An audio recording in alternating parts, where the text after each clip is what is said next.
It was March 27, 1945, when the ink from the duty officer's pen was still wet on the logbook at Moji Naval Base. What he recorded would have meant a court-martial for defeatism, had the Kempeitai military police ever discovered it. The ships were vanishing, not sunk by bombs anyone could see falling from the sky, not destroyed by submarines that could be hunted down and destroyed. Something else was happening. Something invisible lurked beneath the surface of their own waters. Through the windows of the observation post, he had just witnessed something that made no sense. 3 cargo ships, gone completely in just 12 minutes. No enemy planes visible overhead, no periscope breaking the surface, no white tracks of torpedoes streaking through the water. Only sudden violent explosions that tore massive holes in steel hulls, sending thousands upon thousands of tons of desperately needed rice and coal straight down to the ocean floor. Over the past 72 hours, the Shimonoseki Strait, Japan's lifeline connecting the Sea of Japan to the inland sea, had transformed into a graveyard. Merchant vessels lay scattered across the sea floor like tombs. The night before, 102 Boeing B-29 Superfortresses had passed over the strait. But this time, they carried no loads of incendiary bombs to rain fire on the cities below. These aircraft, led personally by Brigadier General John H. Davies of the 313th Bombardment Wing, carried something far more sinister and insidious. Their payload consisted of 12,000-pound mines equipped with magnetic, acoustic, and pressure detonators. Devices engineered with terrible sophistication. Weapons that would transform Japan's own waters into her greatest enemy. What the naval observers didn't comprehend, what Japan's entire military command wouldn't fully understand for weeks to come, was that this night marked the beginning of Operation Starvation, the most devastating yet least visible campaign of the entire Pacific War. The mathematics of Japan's defeat weren't being written in the dramatic firestorms consuming Tokyo. They weren't being calculated in the rubble of bombed cities. Instead, they were being written silently, in the destruction of ships carrying the rice, coal, and raw materials that kept 72 million Japanese alive. The crisis had been developing since January of that year, though its origins stretched back years earlier. Admiral Chester Nimitz, Commander-in-Chief of the U.S. Pacific Fleet, had long pushed for aerial mining of Japanese waters. His naval officers understood something the Army Air Force had resisted accepting at first. Japan, as an island nation, imported 88% of its oil, 24% of its food, and virtually everything else it needed from overseas. The nation could be strangled more effectively by mines than by bombs. Commander L.A. Johnson understood this principle clearly. A former scientist from the Carnegie Institute, he'd been temporarily assigned to the Army Air Forces. In January 1945, he presented calculations to Major General Curtis LeMay that were staggering in their simplicity. 1 mine in every 21 drops would hit a target, compared to just 1 in 12 for submarine-launched mines. But the B-29s could deliver mines in quantities submarines never could manage. Thousands could be delivered in a single night.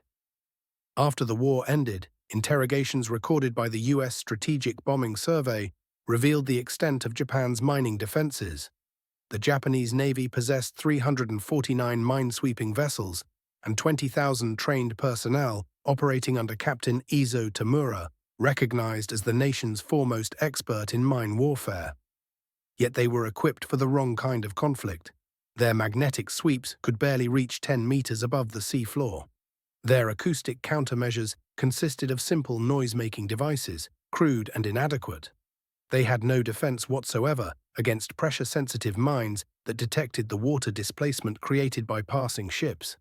The shock of March 27th struck hard and sudden. Japanese naval records captured after the war showed how radar operators at Moji watched in disbelief as B-29s flew precise patterns over the water, methodically dropping their cargo at exact coordinates in the strait. By the time dawn broke, 18 ships had failed to emerge from that narrow passage. They simply hadn't made it through. The 2 weeks that followed March 27th brought the second phase of Japan's maritime catastrophe. According to the proceedings of the U.S. Naval Institute, the destroyer Yukikaze, a ship that had survived every major naval battle of the war, found itself trapped in port. Its captain refused to risk taking the vessel through the minefield. The Americans had dropped death that couldn't be seen, couldn't be found, and couldn't be fought with any weapon Japan possessed. Japanese sweepers worked from sunrise to sunset, yet more ships died each night. The mines seemed almost intelligent. Some exploded immediately upon contact. Others waited days before detonating, as if learning patterns. The mining runs were made by individual B-29 super fortresses traveling through the darkness, flying at moderately low altitudes, with radar guiding the precise moment of mine release. The B-29s came singly or in small groups, rather than the massive formations that hit cities. This made them harder to track and intercept. They flew at 5,000 to 8,000 feet, low enough for accuracy, but high enough to evade most anti-aircraft fire.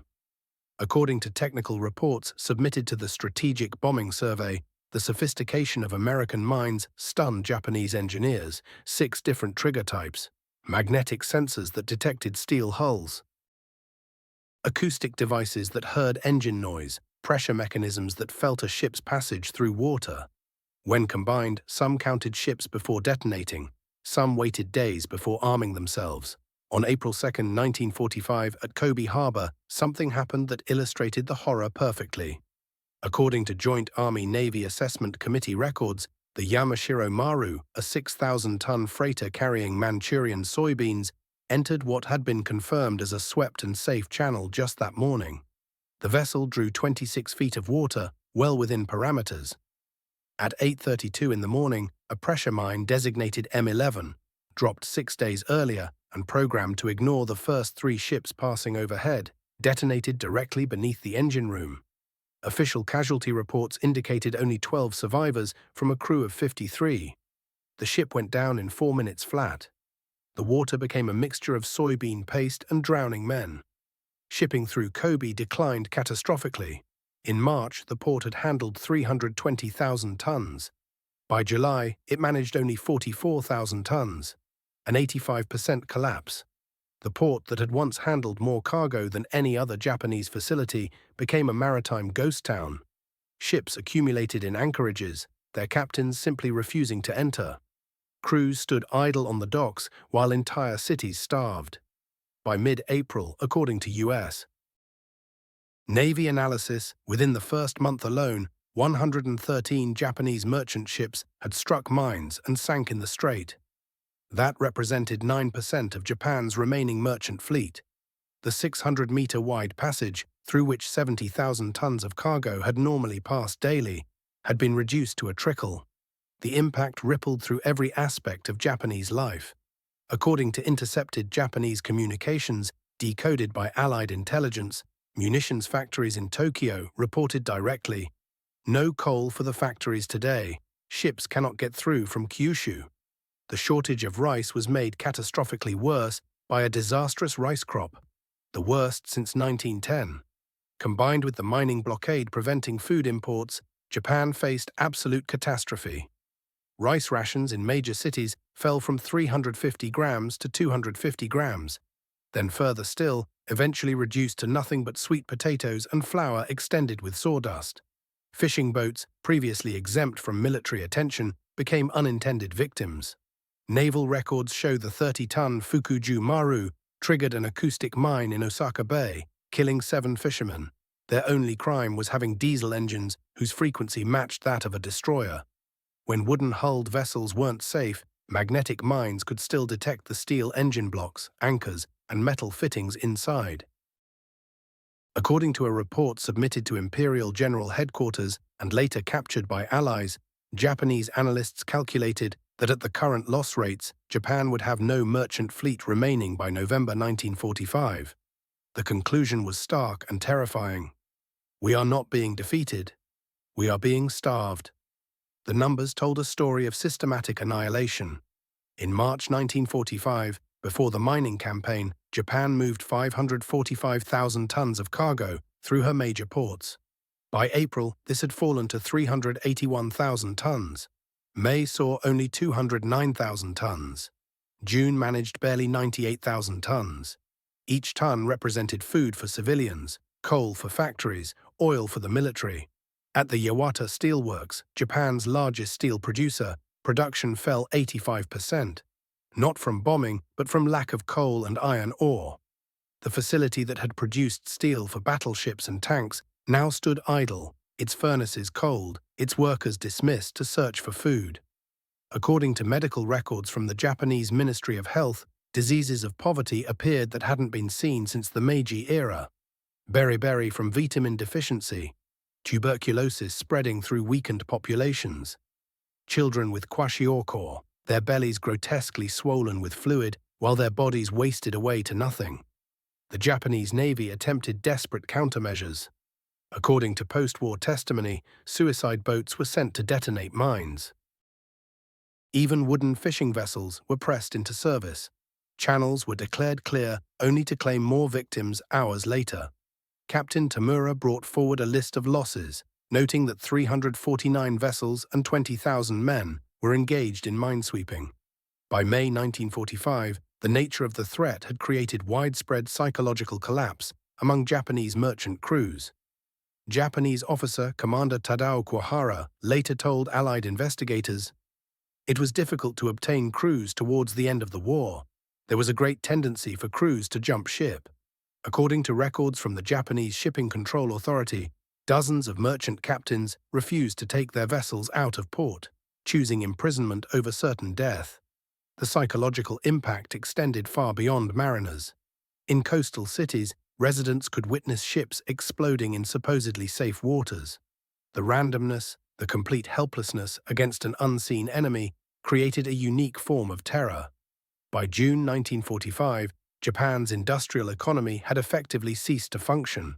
The Kawasaki shipyards, which had built submarines and destroyers, received no steel for 2 months. The Mitsubishi aircraft factories, producing the new Ryusen fighter, shut down for lack of aluminum.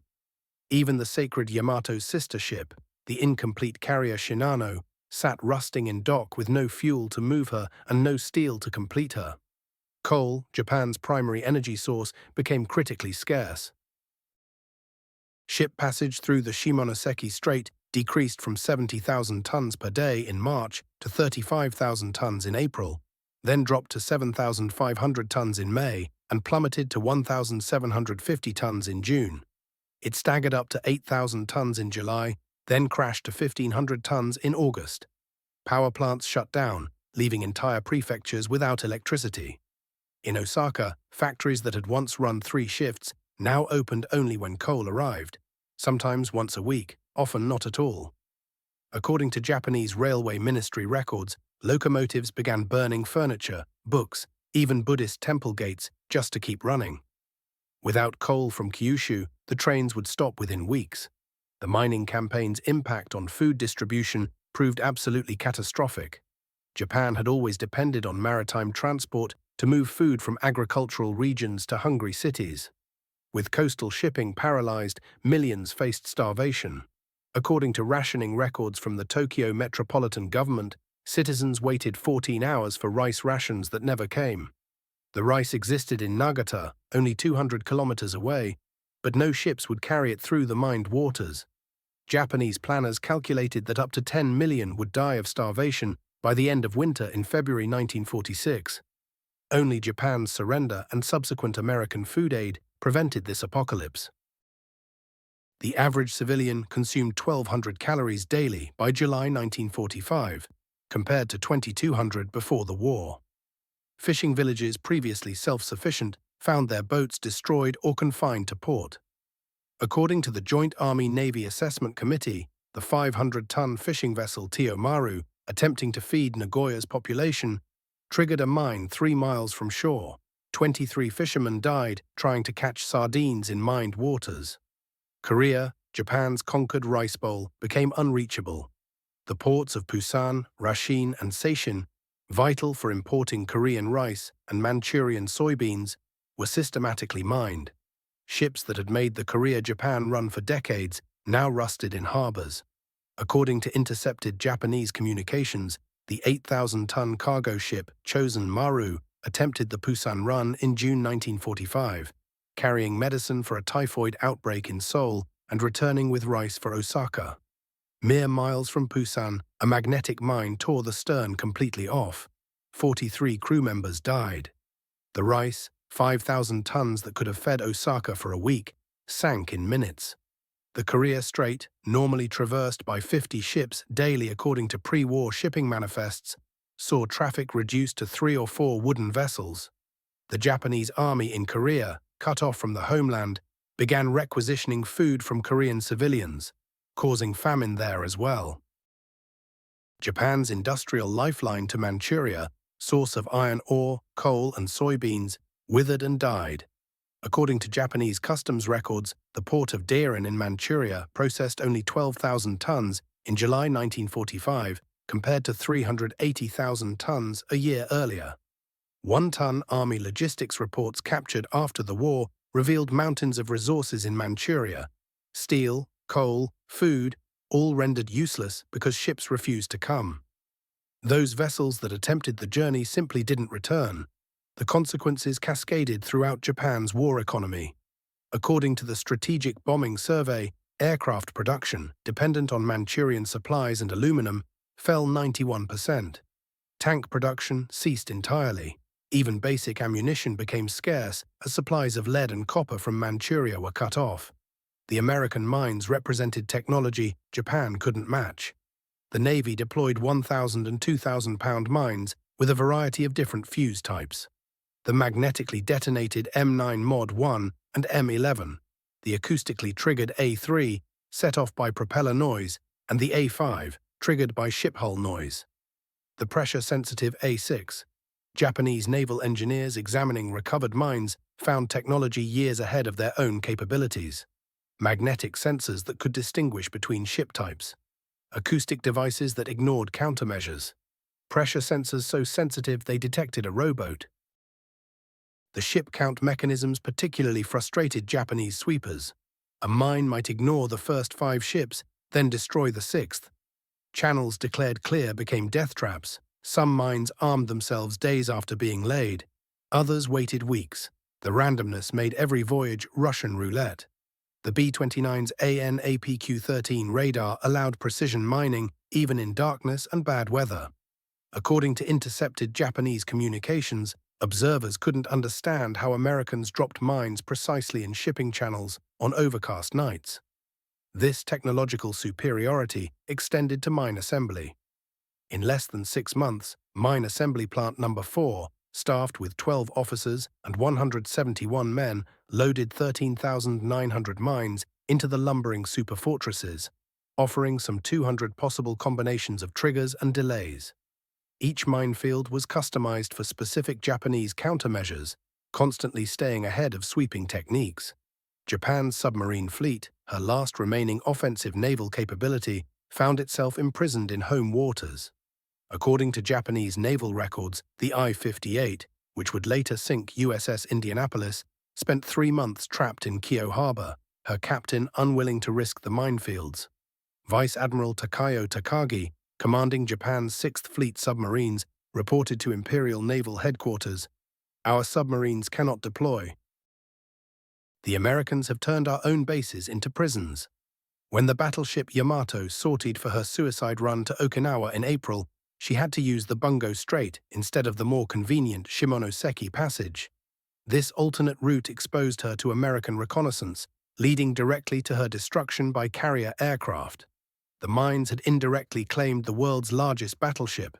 Japan's minesweeping forces, initially confident, gradually realized their complete impotence. The magnetic sweep cables, limited to 10 meters above the seafloor, couldn't reach mines in deeper waters. The acoustic countermeasures, simple noisemakers, proved ineffective against sophisticated American acoustic sensors. According to Japanese minesweeping records, on May 15th, the minesweeper W-22 detonated a mine while sweeping, killing 18 crew members. The vessel was using all prescribed countermeasures. Magnetic cables deployed, noisemakers operating, traveling at safe speed. The mine was programmed to ignore standard sweeping signatures. It waited for the ship itself. Captain Tamura himself admitted after the war during his interrogation, the result of B-29 mining was so effective against the shipping that it eventually starved the country. He added that it was a far-sighted policy. The numbers achieved by Operation Starvation defied pre-war projections. The 20th Air Force flew 1,529 sorties, laying 12,135 mines in 26 fields on 46 separate missions. Mining demanded only 5.7% of the 21st Bomber Command's total successful sorties, yet only 15 B-29s were lost in the entire effort.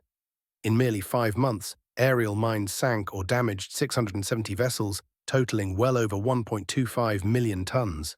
This staggering figure surpassed the combined destruction wrought by submarines, carrier-based aircraft, and surface warships throughout the entire conflict. The results spoke for themselves with brutal clarity.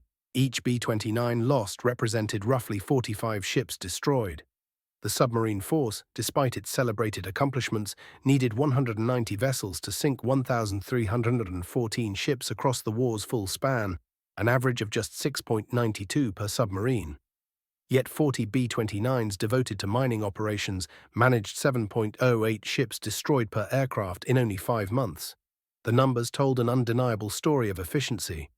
Yet behind these cold statistics lay human suffering on a scale almost impossible to comprehend.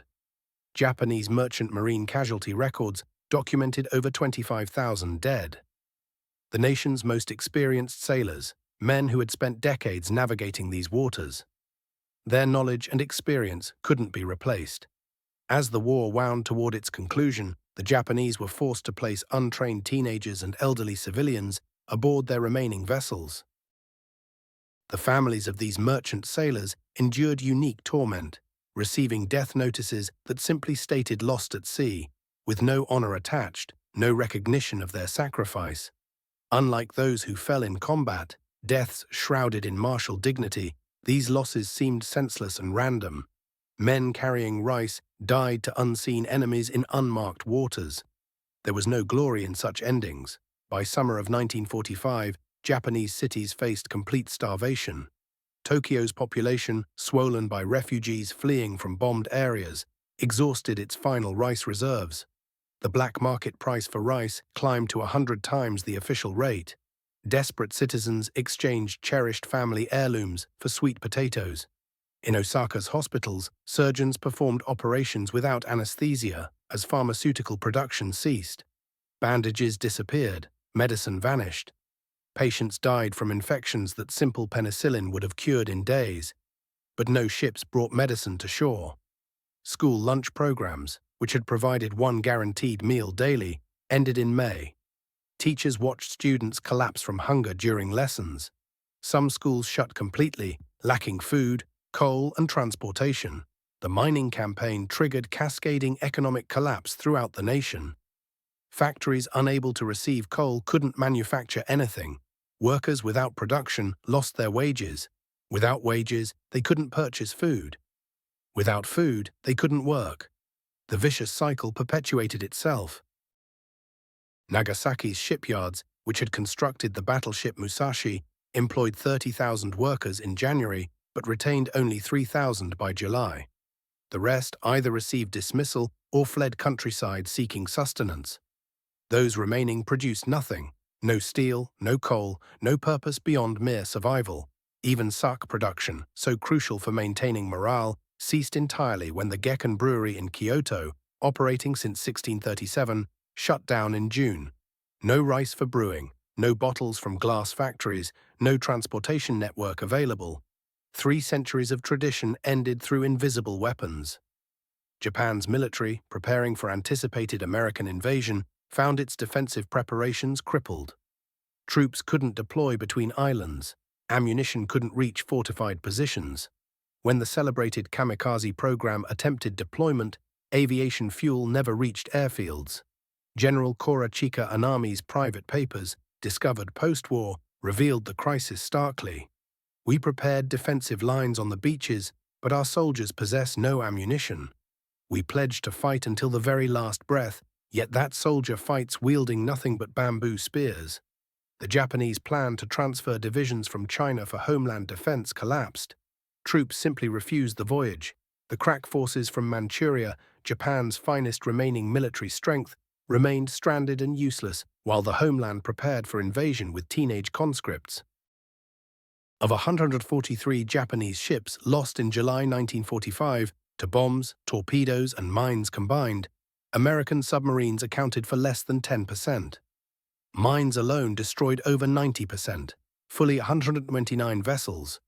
The B-29s achieved what submarines never could: complete paralysis of Japanese maritime movement.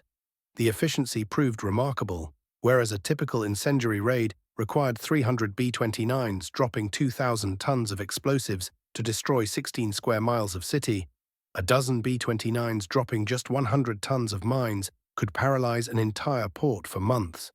The mining of Korean ports created additional humanitarian catastrophe. Korean forced laborers conscripted to work in Japan couldn't return home. Japanese colonists in Korea couldn't evacuate. Both populations faced starvation as food distribution completely collapsed. The port at Incheon, mined in July, wouldn't be fully cleared until 1950, only to be mined again when war erupted on the peninsula 5 years later. Some American mines from 1945 would still claim North Korean vessels in 1950. As July transitioned into August, Japan faced absolute collapse. Vessel passage through critical straits fell to mere fractions of peacetime levels. The empire that had launched the Pacific War with dreams of dominion now couldn't feed its own capital city. On August 5th, just 5 days before surrender, B-29s dropped another 95 mines into Japanese waters. These weapons would continue their deadly work well after hostilities ended. The Kyomaru struck a mine on August 20th, 5 days post-surrender, killing 18 crew members who believed their war had finished. While historians debate whether atomic weapons determined the outcome, the mining campaign's impact proved undeniable. Prince Fumimaro Konoye stated afterward that aerial mining by B-29s equaled the B-29 raids on Japanese industry in effectiveness during the war's final stages. When food supplies and critical materials couldn't reach the homeland, survival became impossible. Emperor Hirohito himself, in his recorded surrender speech, cited the nation's inability to continue the struggle. Behind that inability lay empty bellies, shuttered factories, and idle shipyards, all consequences of mines. Admiral Kichisaburo Nomura, Japan's former ambassador to the United States, admitted during post-war interrogation, "We could have endured the bombing. Cities can be rebuilt, but we could not endure starvation. The mines defeated us by destroying our ability to feed ourselves." Japan's surrender didn't end the mining tragedy. The United States Navy declared that Japanese authorities bore responsibility for clearing their own waters. Under American supervision, Japanese minesweepers undertook the horrific work of removing their nation's waters of American explosives.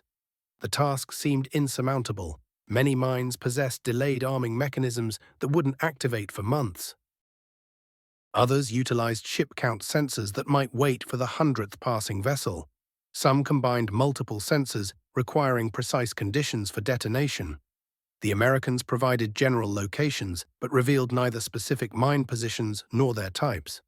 In December 1945, the Imperial Navy's mine-sweeping forces, commanded by Captain Izu Tamura, transferred to the newly established 2nd Demobilization Ministry and continued clearing operations. Many were former Imperial Navy sailors, now working for their defeated nation and occupiers. The human cost continued long past surrender.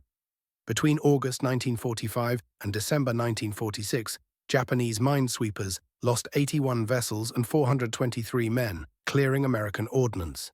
Each death served as a grim reminder of war's lingering consequences. The economic impact persisted for years. Ships avoided certain areas despite official clearance announcements. Insurance rates for Japanese vessels remained elevated until 1950.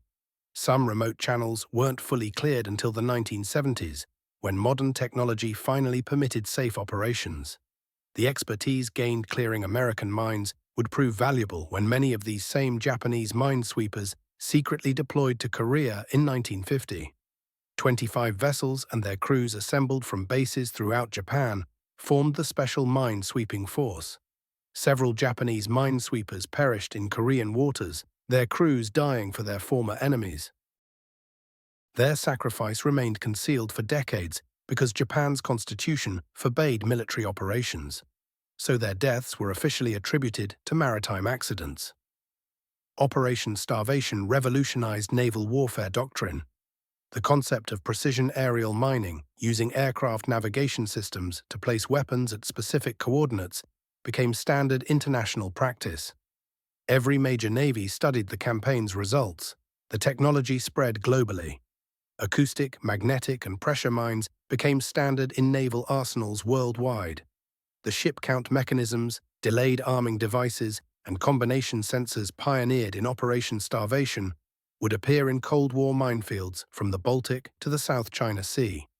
Despite its devastating effectiveness, Operation Starvation remained largely unknown to the American public. There was no dramatic gun camera footage, no celebrated aces, no visible destruction. Mines sinking ships in darkness made poor propaganda compared to daylight carrier strikes. B-29 mining crews received minimal recognition. While bomber crews attacking cities achieved celebrity status, mining crews remained anonymous. Mining missions didn't even qualify for the same combat points as bombing raids according to Veterans Administration records. The Navy's involvement was similarly overlooked.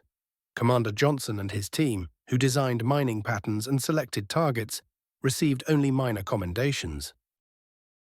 Their contributions through applied mathematics and oceanography lacked the glamour of surface combat. The United States Strategic Bombing Survey concluded that Japan faced destruction from two directions: through import strangulation and through direct bombing. The survey's most striking conclusion asserted that Japan would have surrendered regardless of whether atomic weapons were deployed, regardless of Soviet entry into the war, and regardless of any invasion plans.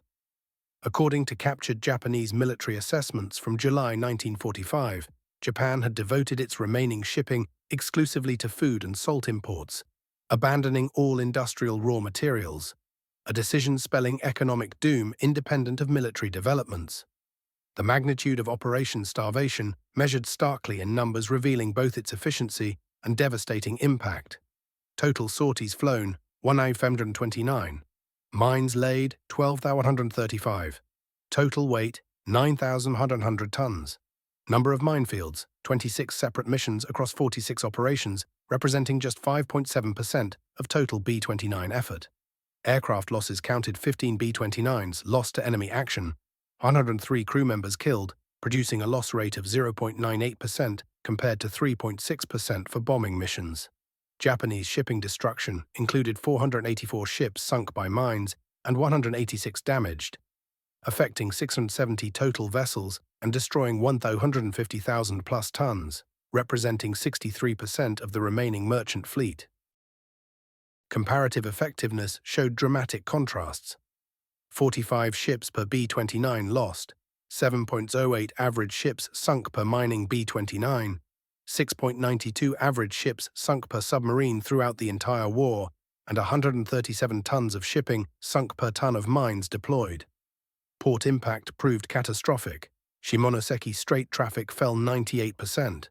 Kobe shipping declined 85%. 35 of 47 average reports documented port closures. The same number showed abandoned convoy routes. Economic consequences cascaded throughout the nation. Import reduction reached 90%.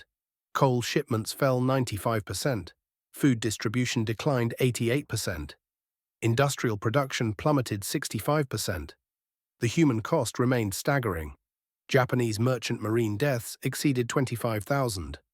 Fishing boat casualties reached 7,000 plus. Post-war mine clearing claimed 423 more lives. Over 10 million civilians faced potential starvation, prevented only by the nation's surrender. Clearing major ports required too many years, while complete clearance of all waters took 27 years. Over 6,500 mines were cleared, though 5,000 plus remained unaccounted for. Japanese mine sweepers lost 81 vessels during clearing operations. Operation Starvation stands as history's most successful aerial mining campaign. In 5 months, 160 B-29s accomplished what neither submarines nor surface ships could achieve: complete paralysis of Japanese maritime commerce. The campaign proved wars could be won not through destroying enemy forces alone, but through destroying the enemy's ability to sustain those forces. The Japanese never fully grasped their catastrophe's scope until after the war. Naval headquarters blamed submarines for many mining losses. The civilian government attributed destruction to American carriers. Even Captain Tamura, Japan's leading mine warfare expert, didn't comprehend until post-war interrogations that 1,235 mines had been laid by B-29s alone. Japan was defeated not through invasion, not primarily through atomic weapons, but through weapons that turned her own waters into instruments of destruction. The B-29s dropping mines instead of bombs may have killed more Japanese through starvation and economic collapse than all the celebrated fire raids combined. Operation Starvation's story remains largely unknown because its victims died slowly, invisibly, anonymously. No dramatic footage captured mines destroying ships in darkness. No famous battles were fought, only the quiet, systematic strangulation of an island nation dependent upon the sea for survival. Yet that invisibility contained its own power. Admiral Nimitz observed afterward that the most effective weapons are often those the enemy never sees approaching and never observes at all. The 670 ships destroyed by Operation Starvation carried away Japan's ability to wage war, to feed its population, to function as a sovereign nation. Each detonation in dark waters sent ripples through Japanese society. Empty stomachs, cold homes, shuttered factories, ultimately surrender. Captain Tamura's post-war assessment stands as the campaign's most eloquent final statement. In testimony to American interrogators, the man who commanded Japan's entire mine-sweeping effort admitted the fundamental truth. The B-29 mining campaign effectively starved the country, achieving through invisible weapons what visible bombs could not, the complete paralysis of an island empire. The Japanese never truly understood what defeated them, and that ultimately was precisely the point.